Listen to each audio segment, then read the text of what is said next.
The LA People Mover at LAX. It says here the LAX People Mover finally has an opening date, but you're not going to like how far away into the future it is.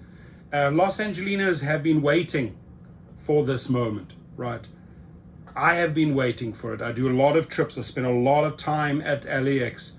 I can only hope that the day comes rather sooner than later, because all those hotel shuttles, car rental shuttles are supposed to be picking up people on the outside of the airport. And if you haven't been to LA, truly amazing how they managed to fit this into the existing infrastructure, and was supposed to be open. The seemingly never-ending saga of the LAX automated people mover, the 2.25 mile elevated train that is set to become the first public transit option, buses aside, into and out of LAX, is finally coming to a close, sort of.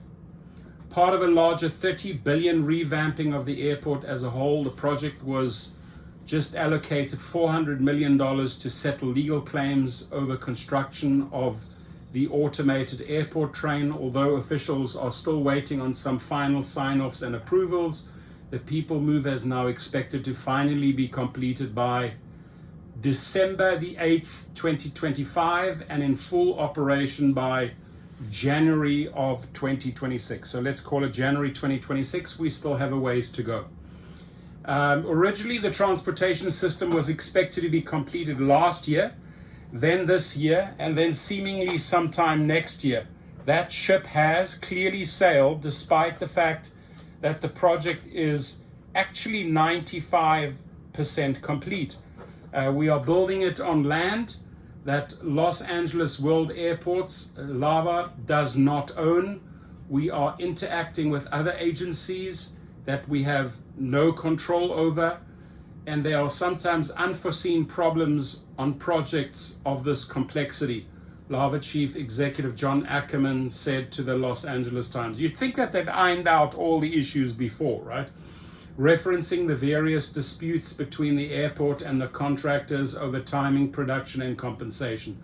According to officials, once the train is actually in operation on paper, in time for the 2026 World Cup and couple of years before the 2028 Olympic Games, travelers will be able to make use of it 24/7.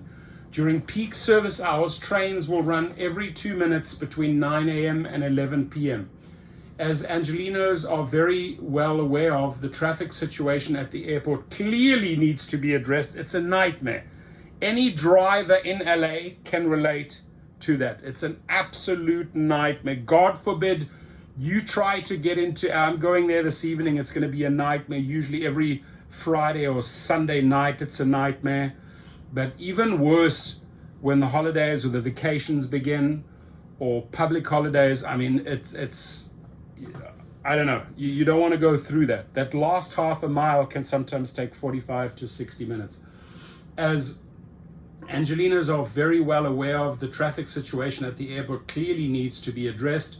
In addition to the People Mover, officials hope that a new metro station set to open at Aviation and 96 this November, and car rental operations at a new facility will ease the flow of traffic and make it easier to actually get into and out of the hub. We're going to take 42 million vehicle miles a year off Los Angeles roads, Ackerman said to the Times. I think that's tremendous accomplishment, and it's going to make a difference in the lives of Angelinos. Let's hope Ackerman is actually right. I hope he is right. I hope this infrastructure here will simplify my life and the life of many LA drivers, passengers, people going in and out.